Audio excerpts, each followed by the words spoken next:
Когда будет следующий турнир AMC? Хороший вопрос, хороший вопрос. Обещают, что будет в декабре, да? Есть ли шансы у Девона Лората победить Дениса Цыпленкова? Ну, я очень удивлюсь, если Лорат выиграет, очень удивлюсь.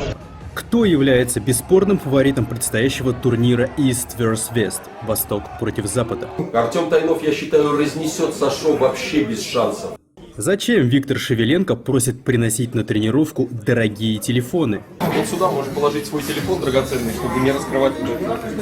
Что важнее в армрестлинге? Сила или техника? Я, безусловно, считаю, что техника очень важна, да? Кто бросил вызов чудному деду?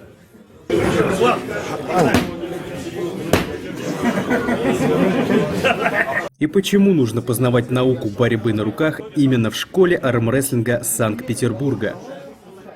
Спонсор выпуска — компания Сила Руков. Продукция, которой уже давно пользуются именитые спортсмены. Огромный ассортимент товара. Резиновые петли, тренажеры для рук и предплечий, расширители грифа, большой выбор эспандеров и, конечно же, ручки для армрестлинга под любые задачи. Ручки на лямках, ручки с различными насадками, цилиндр, конус, эксцентрик и многими другими. Блоки, приставки к столу и, конечно же, сами столы для армрестлинга. Продукцию компании Сила Руков можно заказать на сайте silarukov.rf. Есть доставка по России. Также у компании Сила Руков есть канал на YouTube, группа ВКонтакте и оффлайн-магазин в Москве. Добро пожаловать! Все ссылки на наших друзей мы оставляем в описании к видео. Друзья, сегодня я опять приехал в один из самых красивых городов России, Санкт-Петербург. Но любоваться красотами города нам некогда, и мы сразу с вами отправляемся в знаменитую школу армрестлинга Санкт-Петербурга, в гости к Виктору Шевеленко. В эти выходные здесь проходил день борьбы, хотя я приехал сюда снимать для вас очередной ролик, не побороться на руках я не смог. В принципе, своей формой я остался довольный, если бы не одно «но».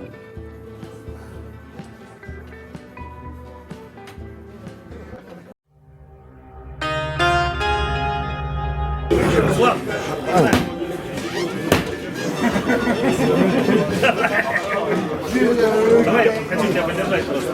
Покажи.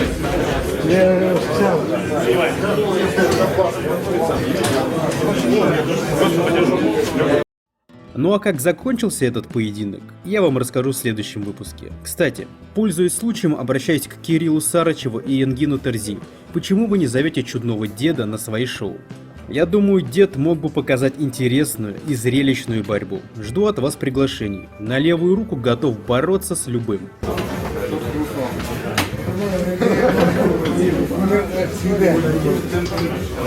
Я уже не в первый раз в гостях в этом знаменитом и уникальном зале. Если вы не смотрели предыдущие наши выпуски, обязательно посмотрите. Здесь преподают науку армрестлинга настоящие специалисты своего дела. И сегодня мы поговорим с ними о предстоящих поединках в мире армрестлинга, секретах подготовки, планах на будущее и многом другом. Досмотрите этот выпуск до конца, будет очень интересно. Все ссылки на школу мы оставляем в описании к видео.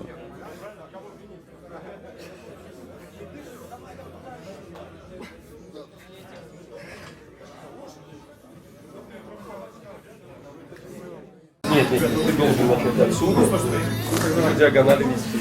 И вот сюда можешь положить свой телефон драгоценный, чтобы не раскрывать. Евгений Шишов, тренер спортклуба «Политехник», мастер спорта России. Да, с 93-го года, я в 93-м году пришел в этот клуб под руководством Виктора Михайловича Абаева, стал тренироваться. В 98 году я уже стал тренировать в университете кино и телевидения. С командой мы 2 раза выиграли чемпионат города среди вузов. Ну, так сложились обстоятельства, что в 2000 году я перешел в клуб ИТ. Ну, там еще не было никакого армрестлинга, и в итоге создал этот клуб и 20 лет тренировал в ИТ. А сейчас я вот снова здесь. Ну, самый лучший у меня ученик, добившийся самого высокого результата на моих глазах, наверное, самого быстрого, это Роман Годлевский, который в 2000-м начал тренироваться через 1,5 года выполнил норматив мастера спорта, а еще через 1,5 года стал чемпионом мира в Оттаве в 2003 году. И Виталий Калмыков, которого я стал тренировать еще здесь в 1994 году, ему еще было тогда 6 лет, он совсем маленький был. И уже мы в ЛТ продолжили тренировки с 2000 года.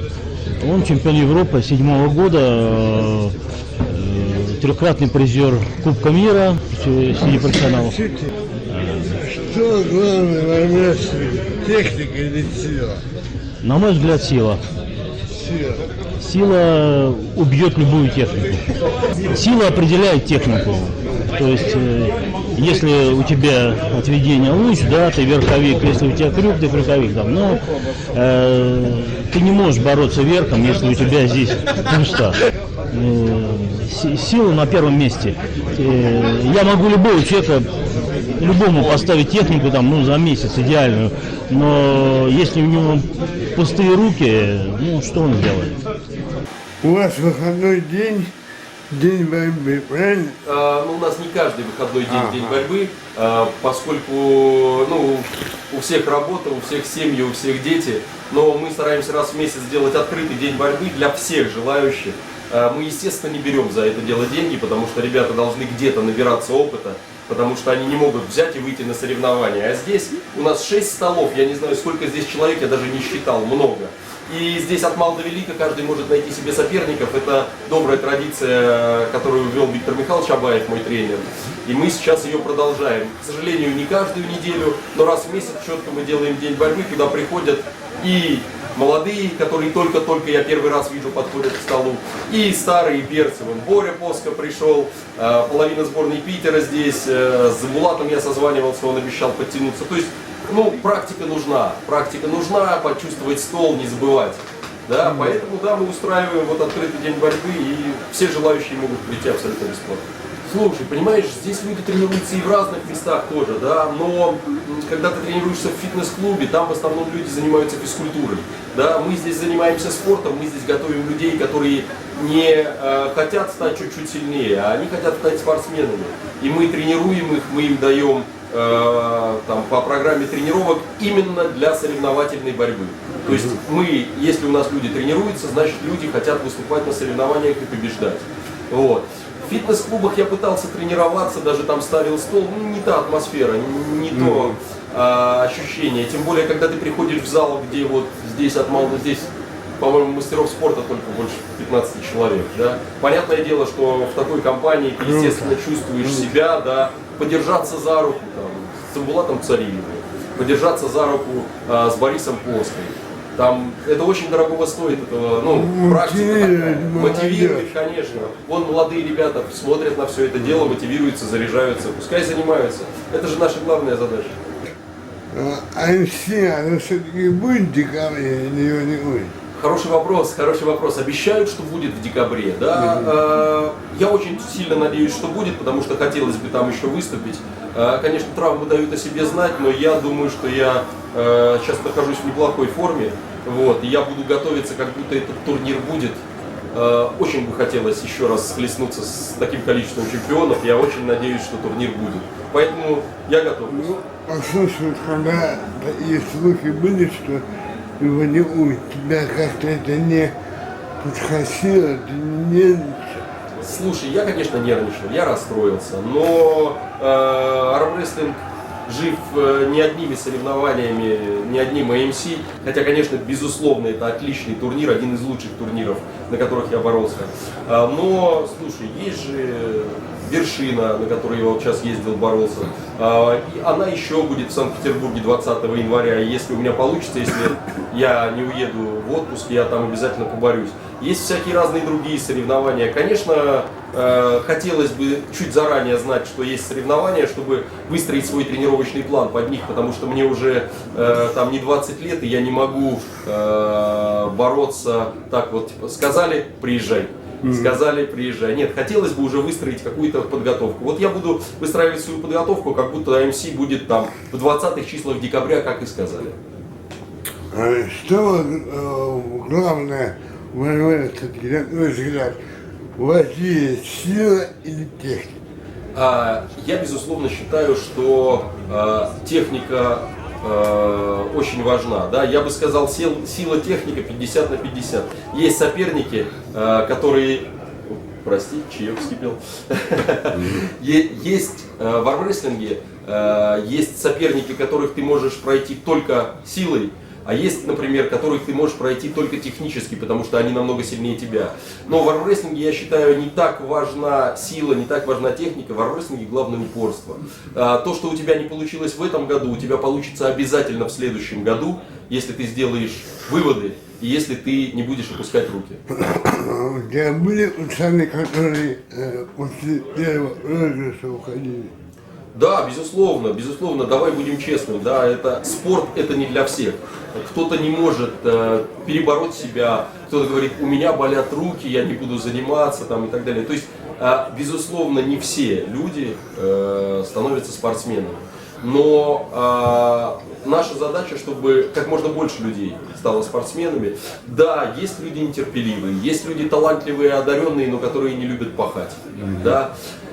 По-разному бывает, конечно, не все, кто приходит, становятся спортсменами, и из спортсменов не все становятся чемпионами. Но мы максимально адаптировали систему тренировок с Евгением Геннадьевичем, с Виталием Равильевичем, для того, чтобы все люди смогли показать лучший результат. Просто для кого-то лучший результат – это чемпионат района, для кого-то лучший результат – это чемпионат города, для единиц это там чемпионат России, Европы и мира. Здесь мало быть сильным.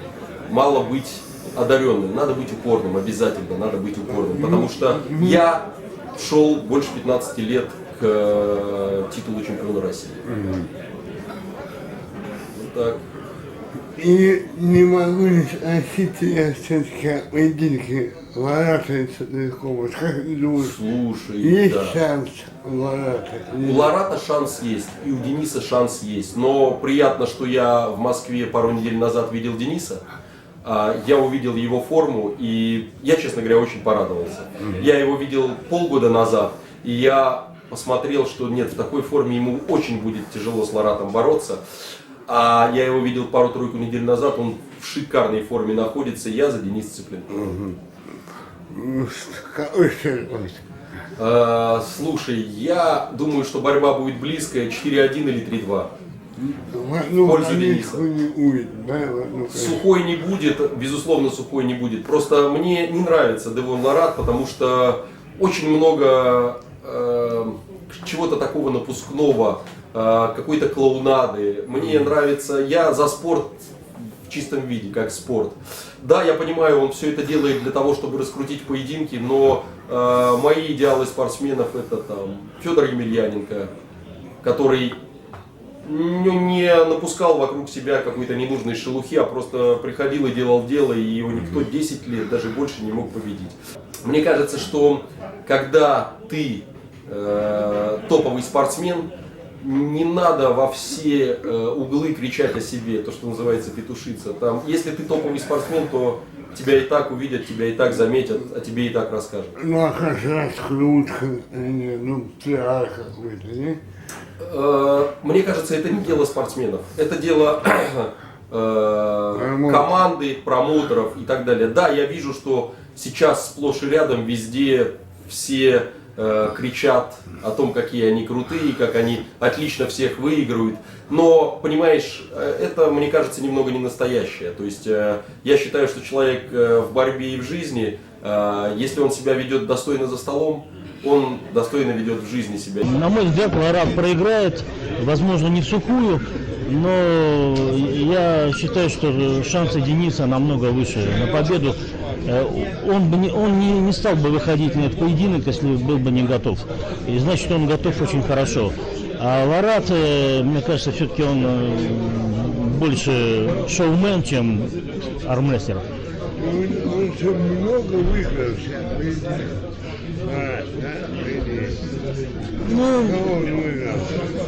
Ну а у кого он выиграл? Он выиграл когда-то у Брзенко, да, когда Брзенко, допустим, был вообще там, ну пустой, да, не в форме, да. Ну, я думаю, сейчас, если их свести с Брзенком, Брзенко с ним разберется как 2G2. Да, легко. А Денис, ну я очень удивлюсь, если Ларат выиграет, очень удивлюсь. Ну, тем спорт интересен, что мы все-таки будем, даже ставя на какого-то спортсмена, мы будем все-таки ждать любого результата. За кем ты еще будешь глядеть? Я буду глядеть, безусловно, за Артемом Тайновым. Артем? Артем Тайнов, я считаю, разнесет Сашо вообще без шансов. Я с ним недавно разговаривал по телефону, я недавно, 3 недели где-то назад его видел, он в сумасшедшей форме находится, он Сашо не оставит камня на камне. Хотелось бы еще посмотреть, как Джон Брезент поборется с Сашо. Я за Джона, потому что, ну, Джон это легенда. Джон это легенда, я понимаю, что Сашо очень сильный соперник. Они же были как-то на равных с Тайновым, да? Сашо были с Тайновым на равных. Да. На чемпионате мира в Бухаресте, где я тоже боролся, но тогда Тайнов его выиграл. С тех пор Тайнов набрал просто сумасшедшую форму, я считаю, что у Сашо нет шансов. Конечно, я за Ваню Матюшенко буду болеть, который будет бороться. И, безусловно, я очень сильно хочу посмотреть за поединком Тодд Хатчинс Кадыргалиан Карбаев. Потому что Тодд Хатчинс это уникальный спортсмен, и мне хочется понять, вот Кадыргали тоже уникальный спортсмен, и мне кажется, что его техника борьбы, она максимально неприятна для Тодда Хатчинса, и я здесь ставлю на Кадыргалиан Карбаева.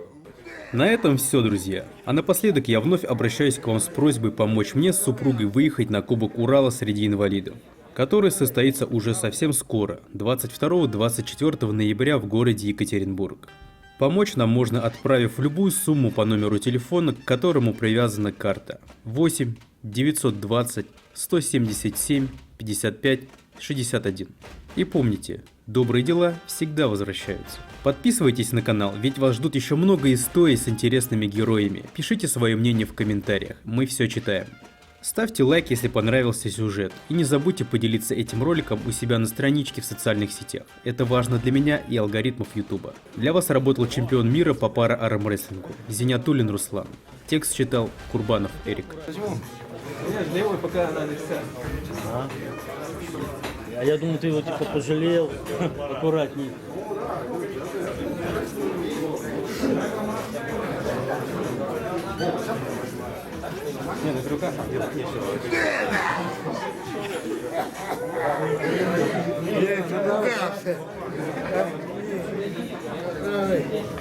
Где девочки? Вот, ну, в Питере с девочками у нас всегда была беда. Ну, я думаю, что вообще в армрестлинге у нас не так много девушек.